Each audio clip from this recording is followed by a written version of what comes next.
नमस्कार दोस्तों, स्वागत है आपको अपने यूट्यूब चैनल एग्रो पाठशाला में।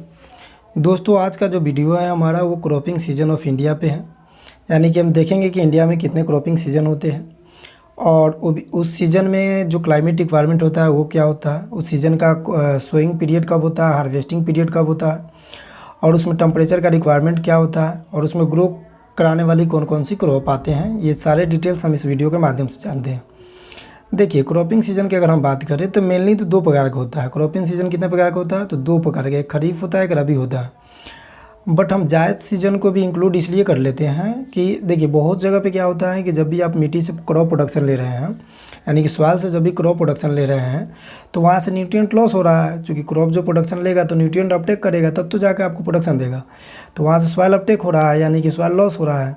तो हम जायद सीजन का जो भी समर सीजन आता है 2 या 3 मंथ के लिए, हम उसको फॉलो छोड़ देते हैं। यानी कि उस पर कोई ग्रो नहीं करते हैं। इसलिए नहीं करते हैं कि वहाँ से न्यूट्रिएंट जो भी अपटेक हुआ है, जो भी लॉस हुआ है, वो फिर से रीजनरेट हो जाए। बट बहुत से रीजन में ऐसे देखा जाता है कि जो जायद सीजन है उसमें से भी क्रॉप ग्रो करा लिया जाता है। और इसमें जनरल जब समर सीजन होता है तो इसमें जनरल वैसे क्रॉप ग्रो होता है जो समर सीजन के लिए सूटेबल होता है। जैसे हॉर्टिकल्चर क्रॉप की अगर बात करें तो कुकुम्बर हो गया, यानी कि कुकुरबिटेसी फैमिली से जितने आने वाले क्रॉप हो गए वो सारे जायद सीजन में ग्रो हो जाते हैं आसानी से। तो हम जायद सीजन को भी इंक्लूड कर लेते हैं क्रॉपिंग सीजन ऑफ इंडिया में। थोड़ा सा बेसिक हम जानने की कोशिश करेंगे कि क्रॉपिंग देखिए, एग्रीकल्चर क्रॉप ईयर कब मनाया जाता है। एग्रीकल्चर क्रॉप ईयर का मतलब ये हुआ कि जब आप क्रॉप सोइंग कर रहे हैं उसके हार्वेस्टिंग तक जो भी पीरियड है उसको हम एग्रीकल्चर क्रॉप ईयर बताते हैं। यानी कि एग्रीकल्चर मतलब एग्रीकल्चर से रिलेटेड जो भी क्रॉप हम प्रोडक्शन ले रहे हैं तो उसका सोइंग से लेकर हार्वेस्टिंग तक उसका जो पीरियड है, यानी कि जब तक हम जब तक लगा रहे हैं जिस सीज़न तक, उसको हम एग्रीकल्चर क्रॉप पीरियड कहते हैं। देखिए, मानसून जो हमारे सीज़न में आता है, मानसून जो हमारे इंडिया में आता है वो दो जगह से आती है। एक नॉर्थ ईस्ट मानसून होता है, एक साउथ ईस्ट मानसून होता है। तो जो साउथ ईस्ट मानसून होता है वो अरेबियन सी से आता है। यहाँ अरेबियन सी है, यहाँ बे ऑफ बंगाल है जहाँ से नॉर्थ ईस्ट मानसून आता है, और यहाँ साउथ वाला पोल है। तो ये ईस्ट में है इसलिए साउथ ईस्ट मानसून कहते हैं। साउथ वेस्ट मानसून इसलिए साउथ वेस्ट मानसून कहते हैं।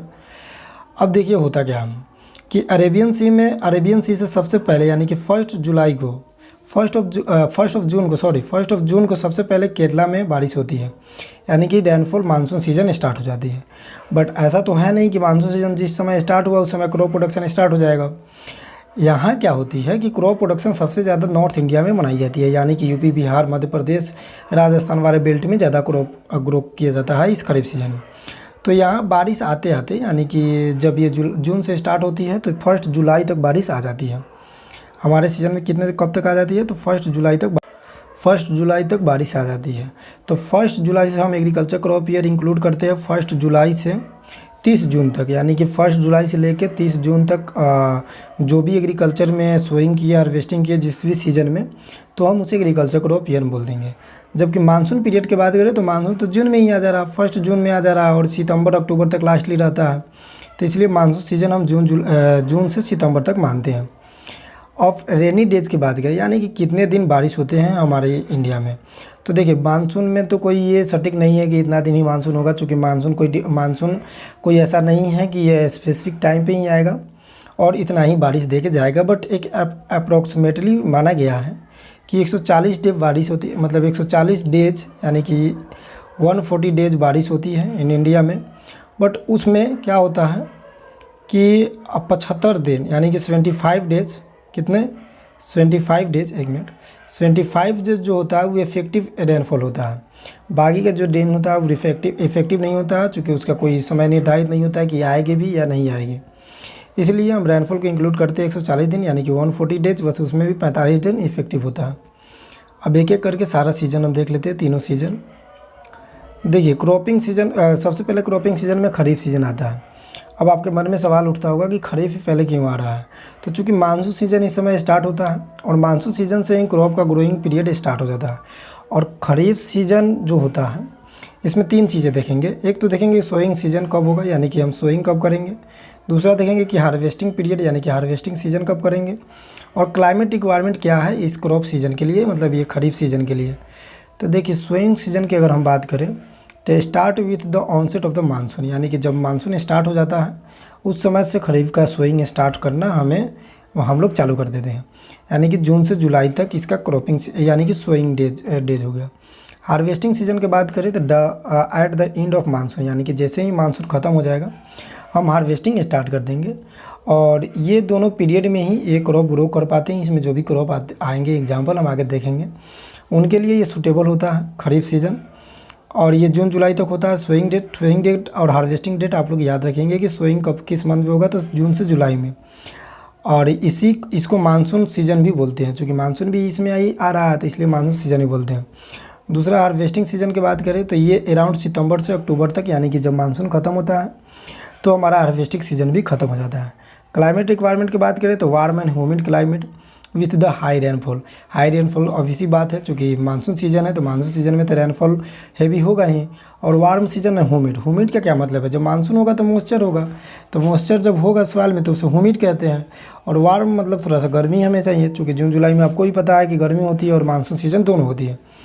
बात की जाए कि इस सीज़न में क्लाइमेट का मतलब टेम्परेचर कितना होगा, तो टेम्परेचर 25 से 30 डिग्री सेल्सियस, सॉरी यहाँ लिखना भूल गए हैं, 25 से आप लोग लिख लीजिएगा, 25 से 30 डिग्री सेल्सियस यहाँ पे टेम्परेचर होती है इस पीरियड के दौरान।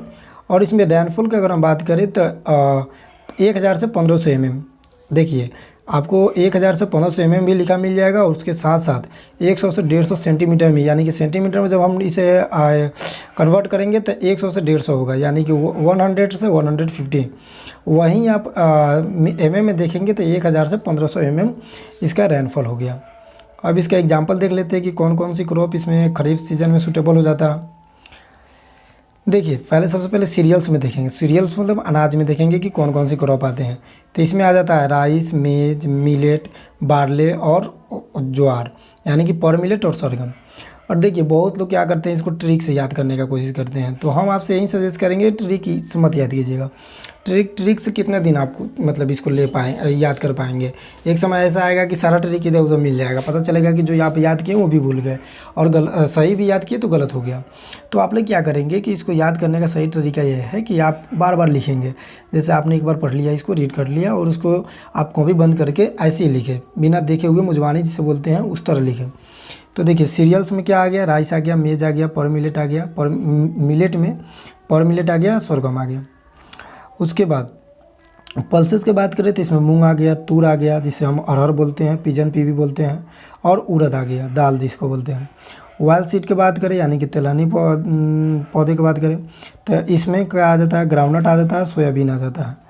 अदर क्रॉप की बात करें तो वो कॉटन आ गया, शुगर केन आ गया।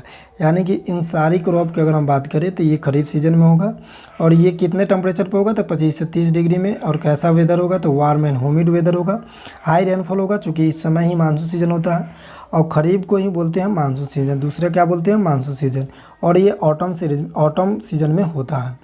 तो आप ये चीज़ें एग्जाम्पल भी याद रखेंगे। दूसरा की पॉइंट थोड़ा सा देख लेते हैं। की पॉइंट क्या ही बताया, हम आपको बता ही चुके हैं कि इस सीज़न में हेवी रेनफॉल होता है। तो यहाँ वही चीज़ लिखा हुआ है कि heavily depended on the rainfall having the रिक्स, यानी कि इसमें तो रिक्स होगा ही, चूँकि आपको भी पता है कि मानसून हमारे यहाँ कोई सर्टेनिटी नहीं रहता है कि मानसून हर साल समय पे ही आए और समय पे ही जाए। तो इसलिए heavy depended on the rainfall and the high heavy रिक्स, यानी कि हम डिपेंड रहते हैं रेनफॉल पर, और ज़्यादा रिक्स भी रहता है। चूँकि मान लीजिए आप डिपेंड है रेनफॉल पे, बस उस समय बारिश ही नहीं आए तो आपको तो रिक्स उठाना पड़ जाएगा। तो ये चीज़ें इसका की पॉइंट हो गया। अब यहाँ बात कर लेते हैं रबी क्रॉप की। पहला हो गया हमारा, दूसरा रबी क्रॉप स्टार्ट करते हैं। रबी क्रॉप में सोइंग सीजन मेनली वही बात है कि 3 चीज़ें देखेंगे, सोइंग सीजन, हार्वेस्टिंग सीजन और क्लाइमेट रिक्वायरमेंट। सोइंग सीजन की बात करें तो आफ्टर द मानसून ड्यूरिंग अक्टूबर और नवंबर में, यानी कि जैसे ही हम रबी सीजन को खरीफ सीजन को हार्वेस्ट करेंगे। खरीफ सीजन कब कर रहे थे तो उसका सोइंग कर रहे थे जून जुलाई में, हार्वेस्टिंग कर रहे थे सितंबर अक्टूबर तक। और जैसे ही हार्वेस्टिंग करेंगे वैसा ही हम सोइंग कर देंगे रबी सीजन को, यानी कि अक्टूबर से नवंबर इनका सोइंग डेट हो गया। और हार्वेस्टिंग डेट की बात करें तो ड्यूरिंग द स्प्रिंग, यानी कि स्प्रिंग सीजन में हम करते हैं अराउंड द मार्च अप्रैल में, यानी कि मार्च अप्रैल में हम हार्वेस्टिंग करते हैं इस क्रॉप को, इस सीज़न का। तो रबी सीजन कब हो गया तो monsoon season, after the monsoon जैसे ख़त्म होता है तो हम रबी सीजन को लगाते हैं, और ये अक्टूबर नवंबर में लगाते हैं, और अराउंड मार्च अप्रैल में इसको ख़त्म कर लेते हैं। क्लाइमेट रिक्वायरमेंट की बात करें तो ये होता है कूल एंड ड्राई क्लाइमेट, सही बात है। क्लाइमेट रिक्वायरमेंट क्या क्या होगा, कूल एंड ड्राई क्लाइमेट, यानी कि कूल होगा उस समय, जैसे भी आपको पता। और रबी क्रॉप को हम विंटर क्रॉप भी बोलते हैं। विंटर मतलब जब भी सर्दियाँ की दिन आ जाती है तो उस समय कूल ही और ड्राई क्लाइमेट होता है for sowing and the warm for harvesting. देखिए, सोइंग जिस समय आप करते हो उस समय तो ठंडी रहता है, यानी कि कूल क्लाइमेट होता है।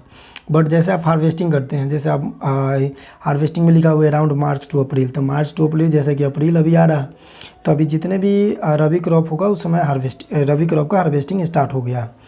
अब रबी क्रॉप वीट आता है, तो आप देख रहे होंगे, अभी भी रिलेट कर पा रहे होंगे कि अपने घर में अगर खेती बाड़ी करते होंगे तो वीट का हार्वेस्टिंग हो रहा है।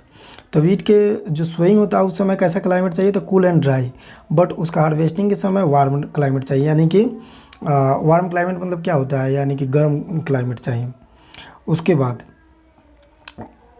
बाद अगर हम बात करें टेम्परेचर का, कि टेम्परेचर कितने डिग्री पे चाहिए, कितने सेल्सियस पे चाहिए, तो टेम्परेचर की अगर हम बात करें, एक मिनट, टेम्परेचर की बात करें तो इसमें टेम्परेचर 10 से 20 डिग्री तक होता है। चूँकि ये तो विंटर सीजन में है, तो विंटर सीजन में उतना गर्मी आती नहीं है, तो जब गर्मी नहीं आती तो टेम्परेचर का रिक्वायरमेंट भी नहीं होगा, तो ज़्यादा टेम्परेचर इसमें रिक्वायरमेंट नहीं होता है, 10 से 20 सेल्सियस। और इसमें देखेंगे की पॉइंट में कि लो रेनफॉल, या स्वाभाविक सी बात है, जब मानसून सीजन चल गया तो लो रेनफॉल होगा ही। इरिगेशन इज प्रिफेयर, मतलब इरिगेशन यहाँ प्रिफेयर किया जाता है कि इरिगेशन आपके पास अवेलेबल होना चाहिए। अब रबी क्रॉप का हम एग्जांपल की बात करें तो देखिए, हर जो क्रॉप होता है, जैसे रबी क्रॉप में जो सीरियल्स में पहले बात कर लेते हैं, पहले अनाज के में देख लेते हैं, वीट हो गया, बार्ले हो गया, ऊट हो गया। उसके बाद पल्सेस में बात करें तो ग्राम जिसे हम चना बोलते हैं, लेंटिन जिसे मसूर बोलते हैं, मसूर का दाल भी आप लोग खाते होंगे। वाइल्ड सीड की बात करें तो मस्टर्ड हो गया, सनफ्लावर हो गया। अदर क्रॉप में देखें तो पी हो गया, सनफ्लावर हो गया, टोबैको हो गया, ये सारे रबी क्रॉप में आएंगे। ट्रिक से नहीं याद करना है, मैं आपको बार बार बोल रहा हूँ। आप अपना नोटबुक उठाएंगे, एक बार देखेंगे, पढ़ेंगे इस वीडियो को, समझ में नहीं आया तो बार बार देखेंगे, और इस पीपीटी को आप क्या करेंगे, बार बार रीड करेंगे, तभी जाके आपको याद होगा। ट्रिक का कोई सलूशन नहीं होता, ट्रिक आप याद करेंगे बट एग्जाम में जाएंगे तो आप भूल जाएंगे। तो इसलिए मैं आपसे कहूँगा कि ट्रिक से ना याद करके आप डेली इसको प्रैक्टिस करें। की पॉइंट की बात करें, की पॉइंट इसमें क्या क्या होगा वो देख लेते हैं। की पॉइंट की अगर बात करें तो लेस डिपेंडेंट होता है मानसून रेनफॉल, मतलब इसमें मानसून पर डिपेंड ही नहीं होगा। और डेफिनेटली बात वही है कि जब मानसून सीजन चल गया तो मानसून पे तो डिपेंड होने का कोई मतलब ही नहीं बन गया। Due to better irrigation facility, यानी कि इरिगेशन फैसिलिटी इसमें अच्छी होती है, इसलिए मानसून पे हम डिपेंड नहीं रहते हैं।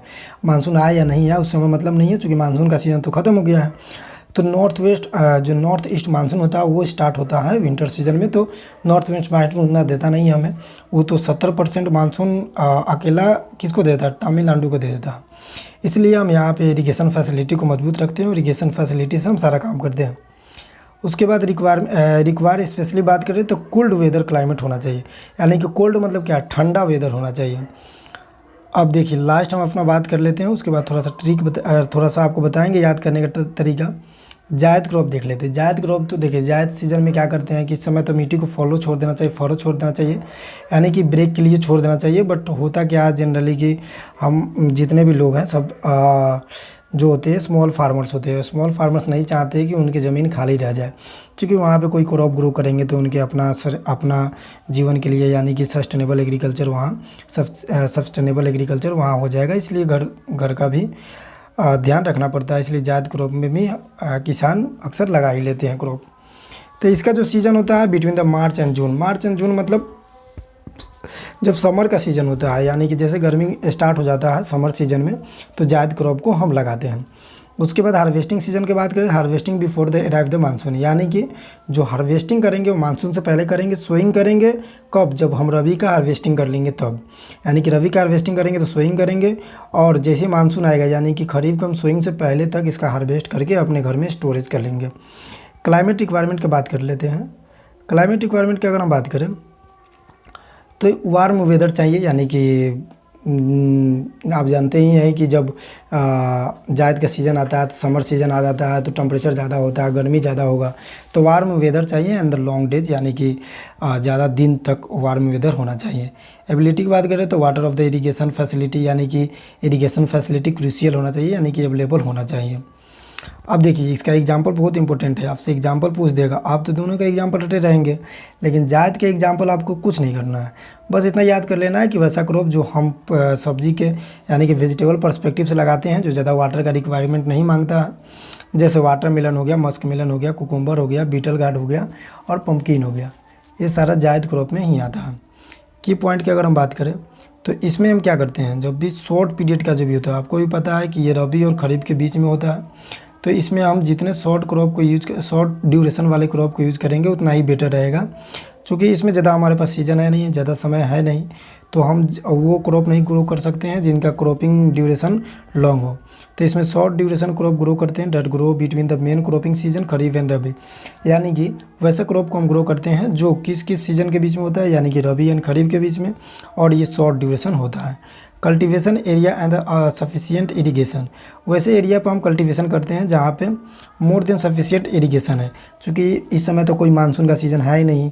साउथ में मानसून तो आपको ही पता है कि वो खरीफ सीज़न में आता है, यानी कि जून जुलाई में आता है, बट सितंबर अक्टूबर तक ख़त्म हो जाता है, और जो भी बचता है थोड़ा बहुत नॉर्थ वेस्ट मानसून तो वो भी आता है, तो वो मार्च अप्रैल तक ख़त्म हो जाता है। तो इस समय मानसून का 1% भी ये चांस नहीं है कि आएगा, और मानसून आता भी नहीं है। तो इस समय आपके पास सफिशिएंट इरिगेशन होना चाहिए, और इसका एग्जांपल आप लोग याद रखेंगे, वेरी वेरी इंपॉर्टेंट है। एग्जांपल में अगर हम बात करें तो ये हो जाएगा, एग्जांपल में कौन कौन सी एग्जांपल हो जाएगा, 1 मिनट। एग्जांपल में याद करेंगे क्रॉप में वाटरमेलन, मस्क मेलन, कुकुम्बर। तो ये रहा हमारा क्रॉपिंग सीज़न का वीडियो कि इंडिया में कितने क्रॉपिंग सीज़न है वो बता दिए। और ये अक्सर क्या होते हैं कि बच्चे इनको छोड़ देते हैं एक माइनर टॉपिक समझ के, जबकि आपको भी पता है कि जब आप तक सीज़न को नहीं समझ पाइएगा, जब तक आप कोई भी आगे टॉपिक पढ़िएगा उससे रिलेट नहीं कर पाइएगा, क्योंकि एग्रीकल्चर में क्या होता है कि हर टॉपिक एक दूसरे से रिलेटेड है। तो हमने आपको क्या क्या दिखाया, एक बार रिकैप ले लेते हैं। पहले खरीफ दिखाया, और हाँ अगर याद करना ही है तो एक चीज़ याद कर लेंगे, मन में छोटा सा ट्रिक ले लेंगे। जैसे बहुत बच्चे को पता ही नहीं होता है कि खरीफ पहले आता है या रबी पहले आता है या जायद, तो आप ऐसे याद कर लेंगे कि जब भी ख ख पढ़ते हैं तो पहले ख आता है, तो पहले के आता है, उसके बाद आर आता है, उसके बाद जेड आता है, जेड लास्ट में आता है। तो सबसे पहले तो ये मामला सॉल्व हो गया कि जेड जो होगा वो लास्ट में आएगा, उसके बाद के पहले आएगा, तो बीच में तो रबी ही आएगा। अब खरीफ की बात करें तो इसको मानसून सीजन कहते हैं, जून जुलाई में हार्वेस्ट सोइंग करते हैं, सितंबर अक्टूबर में हार्वेस्ट कर लेते हैं। रबी सीजन की बात करें तो ये अक्टूबर नवंबर में सोइंग करते हैं, मार्च अप्रैल में हार्वेस्ट कर लेते हैं। जायद क्रॉप की बात करें तो इसमें क्या होता है, ये हम दोनों के बीच में क्रॉप ग्रोइंग करते हैं, शॉर्ट पीरियड के लिए करते हैं, यानी कि अप्रैल से लेकर जून तक करते हैं। यानी कि जब हम रबी को हार्वेस्ट कर, रबी सीजन के जो भी क्रॉप है उसको हार्वेस्ट करते हैं तो इसका सोइंग कर लेते हैं, और खरीफ सीजन आने से पहले यानी कि मानसून सीजन आने से पहले हम जायद को हार्वेस्ट कर लेते हैं। तो ये रहा छोटा सा वीडियो, आप लोग कमेंट करके ज़रूर बताइएगा कि वीडियो कैसा बना है, कैसा लगा आपको।